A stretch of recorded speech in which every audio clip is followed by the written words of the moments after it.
Takže príjemné predpoludne, alebo už aj také skore popoludne vám prajem. Ja by som vám chcela predstaviť našu kazuistiku, ktorá bude o jednom malom dievčatku, ktoré prišlo s pomerne takými presvedčivými klinickými príznakmi a mysleli sme si, že to bude teda pomerne jasná diagnóza a jej koniec nás teda veľmi prekvapil. Takže ide o malú Elišku, ktorá k nám prišla ako 7-týždňové bábätko. V rodine sa nevyskytovali nejaké závažnejšie ochorenia. Bolo to dieťatko, ktoré pochádzalo z 3. fyziologickej gravidity. Narodila sa císarským rezom v 37. týždni. Bola ľahučko hypotrofická, ale nejako bezprostredná popôrodná adaptácia bola v poriadku.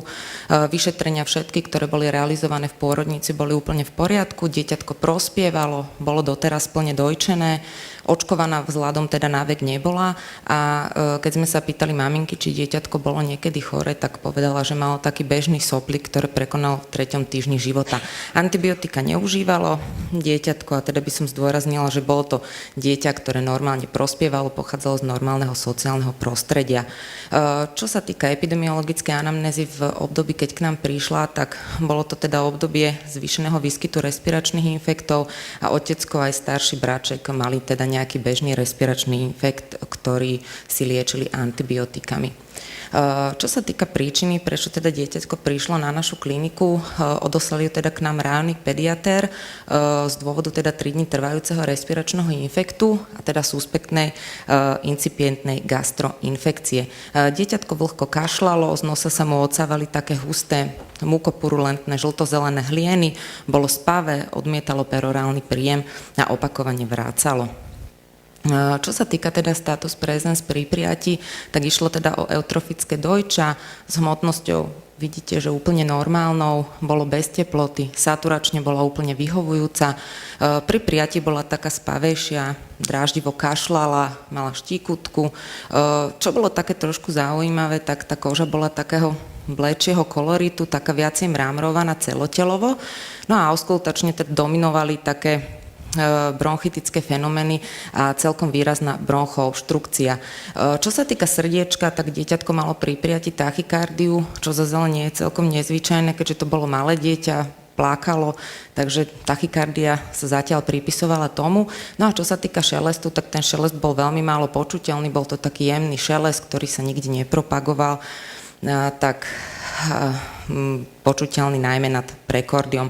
V oblasti vulvy ešte sme našli kožný výrastok a ostatný nález toho dieťatka bol úplne v poriadku.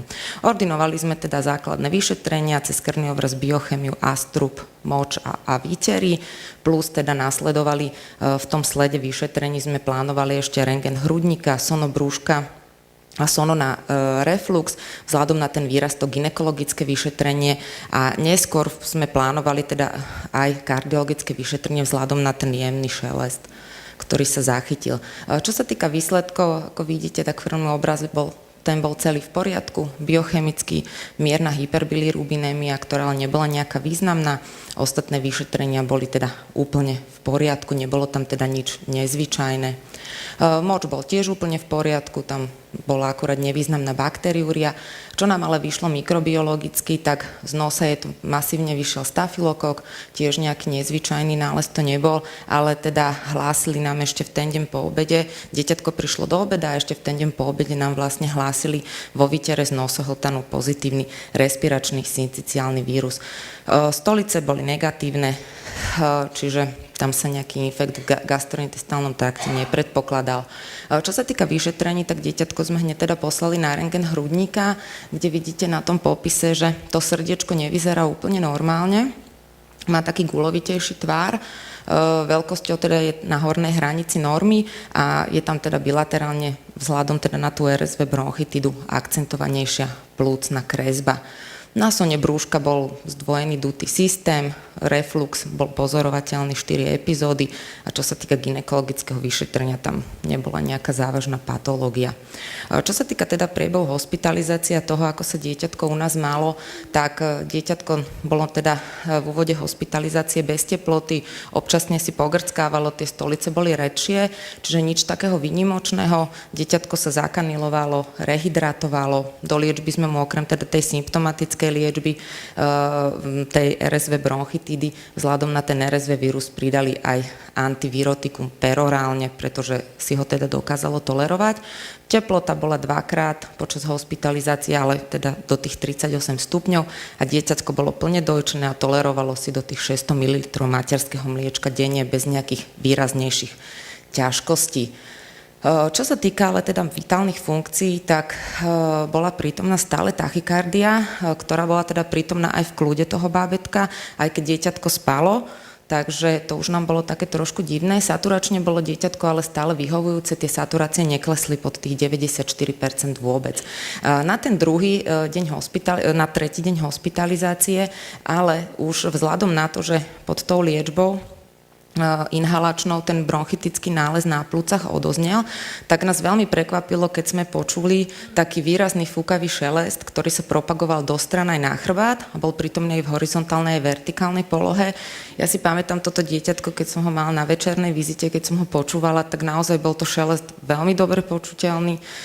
Teda už keď som ho aj ja počula, tak bol veľmi výrazný a naozaj teda to dieťatko v kľude spalo a ja som sama z toho bola zmetená, lebo som nevedela, že čo vlastne to môže byť, keď to určite nepatrilo k srdcu, teda k plúcam ten nález, takže bol to taký veľmi zaujímavý nález. Dieťatko sme hneď na druhý deň poslali ku kardiológovi, ktorý mu urobil teda echo srdiečka a vyslovil teda podozrenie na takúto závažnú vrodenú vývojovú vadu.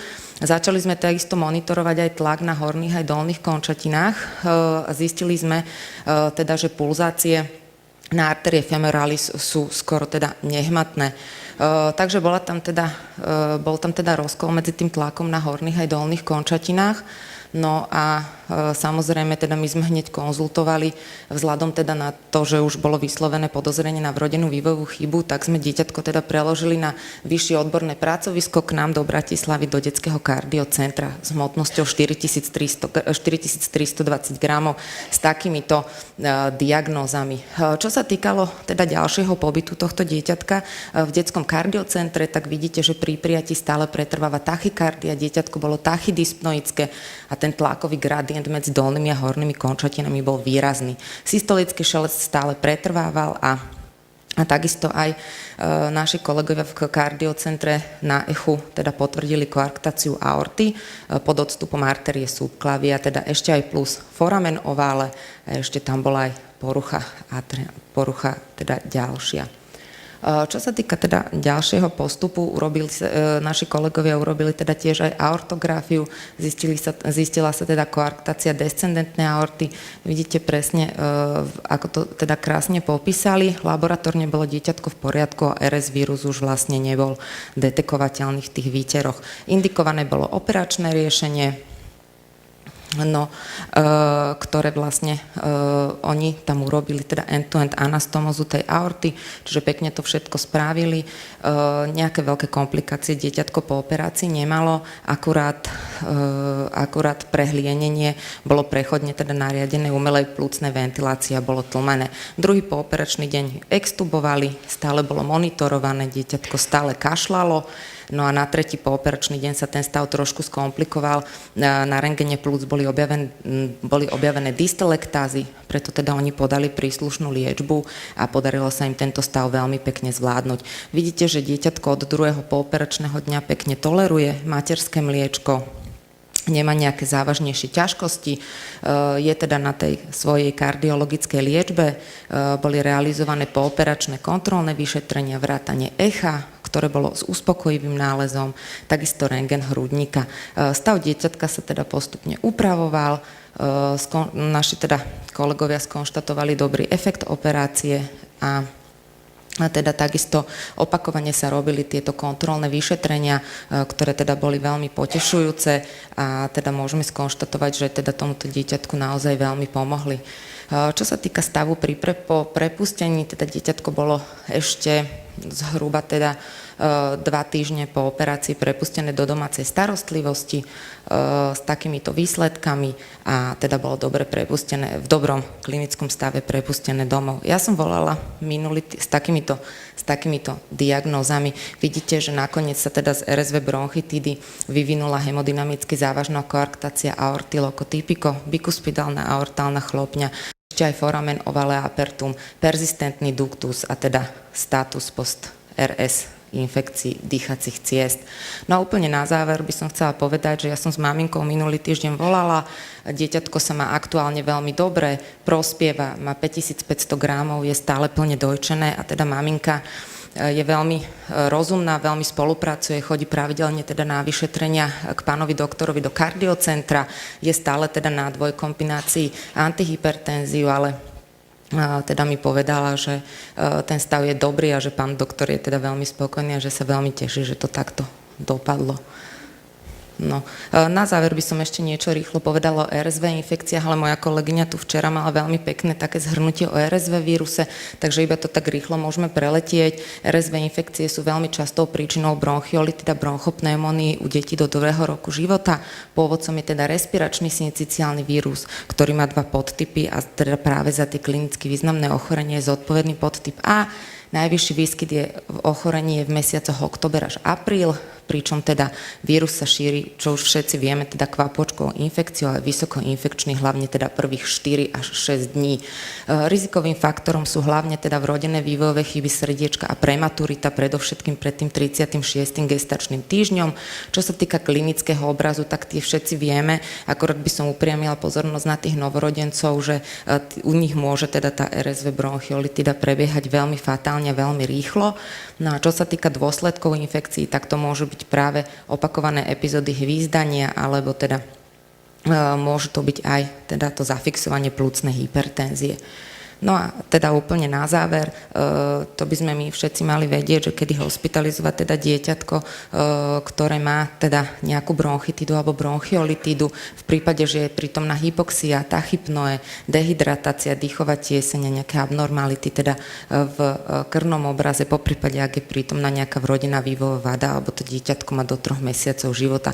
Terapiu tiež všetci dobre poznáme a o prevencii palivizumabom hovorila teda včera pani doktorka, tak nebudem zbytočne zdržovať. Tak ďakujem za pozornosť. Ďakujem veľmi pekne.